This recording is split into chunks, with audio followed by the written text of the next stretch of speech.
Përshëndetje nxënës dhe mirë se vini në njësinë e radhës nga lënda e biologjisë për klasën e 9.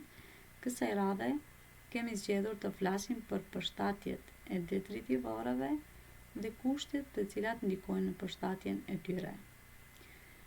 Çfarë do të mësojmë anë të kësaj njësie mësimore, ose cili është qëllimi i realizimit të kësaj njësie mësimore? Do të shohim se çfarë në fakt janë detritivorët, cili është dallimi mes detritivorëve dhe zbërthyesve, cilat janë kushtet e përshtatjes së detritivorëve dhe cila është rëndësia e këtyre organizmave. Çfarë janë detritivorët dhe pse quhen detritivor? Quhen detritivor sepse ushqehen me detritus, mbetje të organizmave të vdekur, bimor dhe shtazor. Lëndat ushqyese i gëlltitin dhe i tretin brenda trupit të tyre, për të fituar ushqim dhe energji. Konsumojnë dekompozimin e lëndëve organike, duke përfshirë këtu edhe lëndët fekale, për të marrë lëndë ushqyese, nga e cila do të fitojnë energji për aktivitetet e tyre jetësore. Të shohim se cilat organizma bën pjesë në grupin e detritivorëve. Ekzistojnë një numër i madh të organizmave të cilat bën pjesë në grupin e detritivorëve dhe të cilat i hasim si në mjediset ujore, ashtu edhe në mjediset toksore. Dhe ne si shembull kemi marrë disa prej tyre, edhe atë: skraja e shiut, gaforëza toksore, ylli i detit, do më thënë një detritivor i cili jeton në mjediset ujore, pastaj mjekëmbëshi, miza e fekaleve. Përpara se të shohim më detajisht se çfarë në fakt janë detritivorët, të rikujtojmë edhe një herë hallkat e zinxhirit ushqimor, që në vitet paraprake ju i keni përmendur hallkat e zinxhirit ushqimor, do të thonë se si qarkullon materia dhe energjia në natyrë, dhe si hallka e zinxhirit ushqimor keni përmendur prodhuesit, konsumatorët, dhe si hallkë e tretë i keni përmendur zbërthyesit. Mirpo, qëllimi in është të shohim atë kuptimin e ngushtë të zbërthyesve.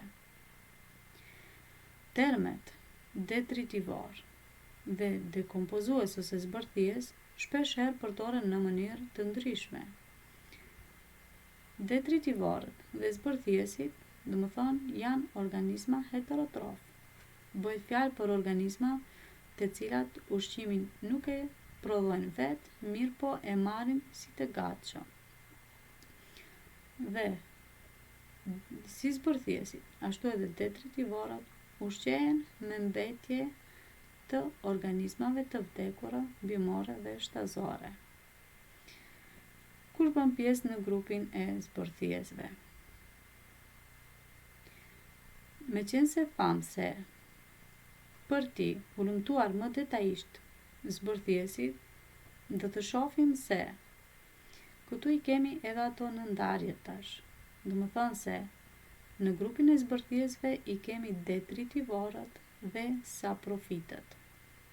Si detritivorët, ashtu edhe saprofitët ndikojnë në zbërthimin e organizmave të vdekura, prandaj i fusim bashkë në grupin e zbërthyesve. Mënyra se si ata ndikojnë në zbërthimin e këtyre organizmave është e ndryshme, prandaj ne i ndajmë si detritivor dhe saprofit. Detritivorët e absorbojnë ushqimin dhe pastaj e zbërthejnë, ndërsa saprofitët, duke futur në këtë grup disa lloje të kërpudhave dhe disa lloje të bakterjeve, e zbërthejnë ushqimin me anë të enzimeve që i prodhojnë vetë dhe pastaj e absorbojnë. Detritivorët thamë se ushqehen me mbetjet ushqimore të bimëve dhe kafshëve të vdekura, ndërsa zbërthyesit zbërthejnë materiet organike të organizmave të vdekura dhe duke i shndruar, do më thonë këtu, materiet organike në materje inorganike dhe duke i kthyer materiet inorganike përsëri në tokë. Pra, si detritivorët, ashtu edhe zbërthyesit në kuptimin më të ngushtë të fjalës ndikojnë në zbërthim të materieve organike. Për të kuptuar më mirë këtë ndarje të zbërthyeseve, si shembull kemi marrë të detritivorëve skrajnë e shiut. Skraja e shiut ushqehet me gjethet e rëna për toke dhe mbeturinat e ushqimit. E fillojnë procesin e zbërthimit me anë të coptimit të indeve bimore deri në pjesë shumë të vogla. Dhe kjo na jep të kuptojmë se pse edhe detritivorët dhe zbërthyesit ku përmendim kërpudhat dhe bakteriet, ne në të shumtën e rasteve i konsiderojmë si një grup i veçantë. Do me thënë se edhe detritivorët e japin kontributin e tyre në zbërthimin e materieve organike. Mirë po, ata vetëm e fillojnë procesin e zbërthimit me anë të coptimit të indeve bimore dhe pastaj krijon një fush veprimi për saprofitet. Detritivorët në të shumtën e rasteve janë të përshtatur për të jetuar në vendbanime të errëta dhe me lagështi. Ne mund të realizojmë një numër të madh të aktiviteteve për të parë sjelljen e këtij organizmave në mjediset e tyre jetësore. Do më thonë se mund të bëjmë hulumtim për përshtatshmërinë e tyre ndaj dritës ose ndaj lagështisë. Dhe me anë të këtij linku këtu është paraqitur një video ku janë të hulumtuara përshtatjet e detritivorëve në mjedisin e tyre jetësor. Do më thonë se si reagojnë ato ndaj dritës, si reagojnë ndaj errësirës, lagështisë ose thatësisë. Si shembull për përshtatjen e detritivorëve, mund të shohim përshtatjet tek drurorët, dhe cili është qëllimi i realizimit të këtij hulumtimit. Qëllimi është të shihen sjelljet e detritivorëve në mjedise të ndryshme jetësore. Do më thonë se me anë të sjelljeve të tyre, kur e realizojmë hulumtimin, ne e shohim se cili është ai mjedis jetësor ku ato janë përshtatur më mirë. Për shembull, mund të matni se sa shpejt lëvizin ose të numëroni numrin e drurorëve në anën e ndritshme të enës.